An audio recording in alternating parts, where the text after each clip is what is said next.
Hey guys, Dave with Moniology here. Hope everyone is having a great weekend. Today is December 7th, 2019, and this is the Charts Around the World, the Weekend Market Review Edition. We'll take a look at 10 of the best performing ETFs in the market, and as well as go through our various charts and indices to take a look at the various different angles from the market from a weekly perspective, give us a better sense of where we've been, where we are, and where we're likely headed. And I think if those of you that have been watching these videos know that our views on the market have been pretty spot on. I mean, that's not always going to be the case, and very often we'll be wrong. But I think we've had a really good run here, and we're very proud of that. So let's take a look at the 10-year U.S. Treasury yield. Again, weekly perspective. I've pointed out that we are bottoming here right now, and although I can't tell you that this is going to create a new run for the next 5 to 10 years. We can't really do that with charts. But what I can tell you is that over the last 6 to 7 months, since August, right here, we've started a major new uptrend in 10-year Treasury yields. We broke out of this downtrend here, and now we're about to break out right here on the 50 RSI level. Once that momentum breaks that midpoint, I think we're well on our way towards that 2.1 level. And I think, just my hunch, don't know for certain right now, I think this run is going to take us all the way eventually to 2.5, possibly as high as 2.65, before probably hitting stiff resistance and then eventually rolling over, perhaps creating kind of like a head and shoulders pattern. But I think that might take an entire year for it to do, and we'll see how it plays out. We'll be covering it, of course, every single week. Here's the Dow Jones Wilshire 2500. There's not much to see here in terms of new things from previous weeks. What you see is basically market is breaking out to new all-time highs, and there's no reason to be short at this juncture. Everything across the board looks incredibly bullish. Here's another indicator. Here is the copper index. Copper is a very good barometer on the health of the economy. And you see we had kind of an inverse head and shoulders pattern breakout, and now copper is doing incredibly well. We'll do our best to do a premium copper review at some point this week. Emerging markets, also having broken out of the symmetrical triangle, have back tested successfully the 50 RSI level, and now are breaking out again to new highs. I would not at all be surprised that this run take us all the way to 50 and a half. So we're talking about 15-20% upside in emerging markets in the near term. Gold, on the other hand, it started moving in a positive trajectory, and then really got knocked down on Friday. So we'll have to see. We'll revisit the precious metals on our review on Tuesday. What I would say is that our target in gold was always around. We thought 1440 was going to be the low. We thought possibly it can go all the way down to about 1430. I'm still very bullish on the precious metals, and my view has not changed even with Friday's knockdown of gold and silver. The miners really didn't get hit all that hard, so I think that the market is not buying it, or the juniors, and I think use opportunities of weakness to buy and not sell. So that's just our view. It might take a little bit more time, but I think ultimately we break to new 52-week highs sooner rather than later. Junk bonds doing incredibly well, breaking to new highs, and even though momentum is not yet strong, I think they're gonna continue to strengthen, and I don't see much weakness. Here's the housing index. Also looks like it's back above the 69 level of RSI, and housing looks to be very strong. Now, I will point this out here. PPO is breaking or close to breaking below zero, so it's very possible that this is showing one area of potential weakness in the market. Obviously, it needs to roll over, and these moving averages need to be broken before I see any real weakness in the overall economy. Crude oil breaking out, as I've been kind of preaching for a while. We've got this rounded bottom here, and crude oil, I think, is going to be on its way towards 75. And as I've covered in previous videos, we'll possibly cover one this week. I think you're going to find some exceptional opportunities in the sector. Nasdaq, Nasdaq looking good. Dropped a little bit again. So long as we stay above this line right here, around 83.62 on the Nasdaq, I think we are in great shape long term. Okay, here's a couple ratio charts: the 10-year versus the 2-year. This is the yield curve, and it looks like it's setting up for a very bullish next couple of months. Probably all of 2020 will be incredibly bullish for the yield curve.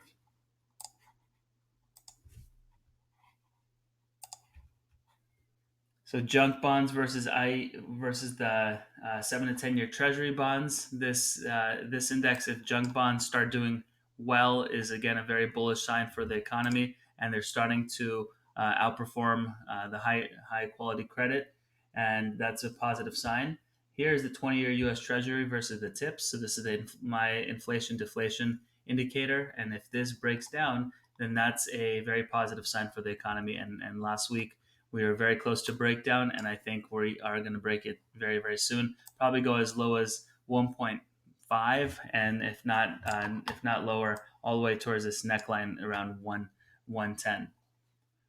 Consumer discretionary. So this is one thing that's very interesting, and this is the first time I'm looking at this. Consumer discretionary underperforming against the staples is typically not a good sign. You don't want to see the most bullish, I guess, sector underperforming against the most bearish sector.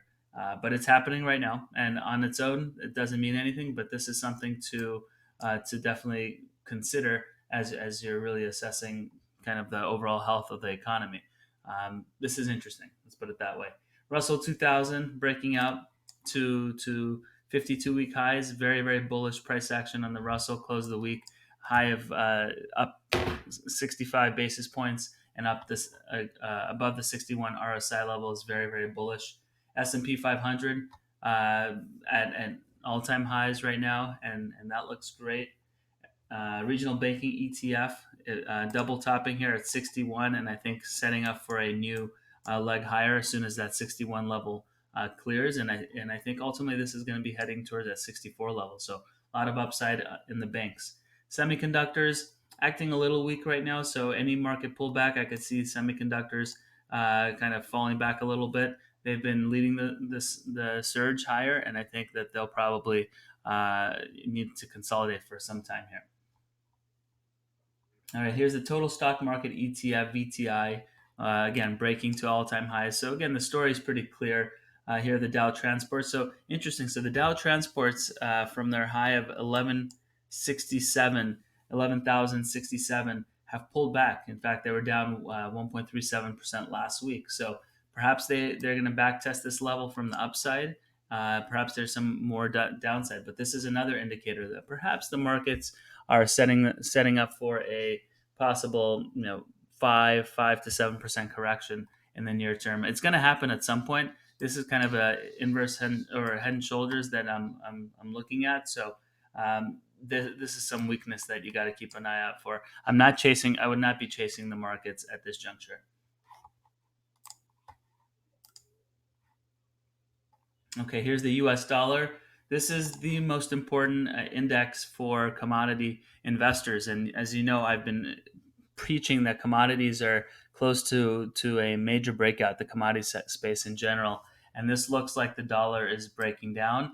And if it breaks below 50 this week, then the commodities can really, really rally and start breaking out of their multi-year downtrend. So that's an area that you have to watch. Here, the Developed Markets ETF breaking out to new highs this week. Very bullish. Volatility, on the other hand. So this is interesting. So volatility, the VIX index up 8% this week and broke above this downtrend here, just ever so slightly. So perhaps next week we'll see some renewed volatility. And this is even as the markets are breaking to new highs. So I think that even though I eventually think that this 12 level will break to the downside and we'll do something like that, perhaps it's going to be from this level. Perhaps we'll tag this level one more time before an eventual breakdown lower. Wilshire 5000 again breaking to new highs, and that's it from this particular watch list. Now let's take a look at the 10 top the highest momentum ETFs right now. Palladium breaking out to new highs. Palladium is an area that we've covered and we believe will continue going higher now based on this chart. And there were some bearish divergences, but those have been invalidated and palladium's moving higher. Here's a semiconductor ETF, closed the week after bouncing here at the end of on Friday. Closed the week positive, up almost 1%, and looks like it's about to break higher again to new 52-week highs. Biotechs are starting to do incredibly well. They bottomed back here at 73. This was kind of a double bottom, head and shoulders here, inverse head and shoulders, and really took off once we broke above this downtrend. It was pretty clear that it was headed back towards a retest of the previous highs at 102. So we've got some more upside here, and then we'll have to revisit and see how biotechs do.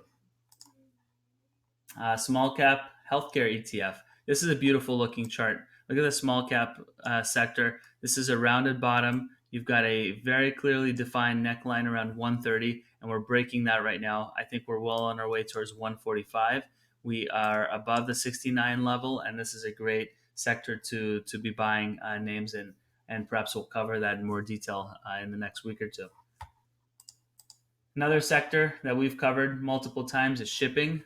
Shipping was up 3.5% this week and looks like it's well on its way towards previous highs of 1175. And we love shipping. There are some great opportunities, and obviously many have cashed in on those. Those have been early, but I don't think it's too late at all. Home construction. So we're consolidating at that double top level of 46. And right now we're pulling back a little bit, and we'll see if there's any market weakness. This might be an area that's going to lead the charge to the downside. But this is 100% Fibonacci retracement from the previous highs. So resistance here is no surprise. But if it breaks 46, this will be an incredible area of strength. New Zealand, here's a country that you don't hear much of, but here's this rounded bottom breaking out to new highs right now. Very, very bullish, and this is a great risk-reward entry above 56 area. Another country, Taiwan, breaking out after back testing this initial gap fill, and now closed the week up 2%, and I think we're moving to all-time highs. So above 39, this is a great place to own, great risk reward. And finally, let's take a look at the junior miners.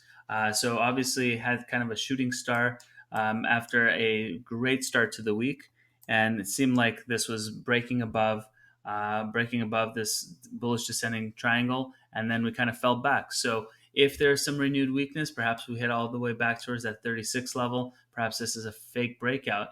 So we'll be watching this very closely. But to me, I think this is just the beginning of a breakout, and ultimately we're headed towards that 50 area. We'll see if that happens immediately or there's going to be some more volatility in the space. That's it, guys. Let me know what you think, and stay tuned. We'll be covering this week, time permitting, we'll be covering in premium videos precious metals, uranium. We're going to be covering copper and energy at a minimum, and we'll see what else we'll have time to cover. So again, thanks again for your support, and wishing you all a wonderful week ahead.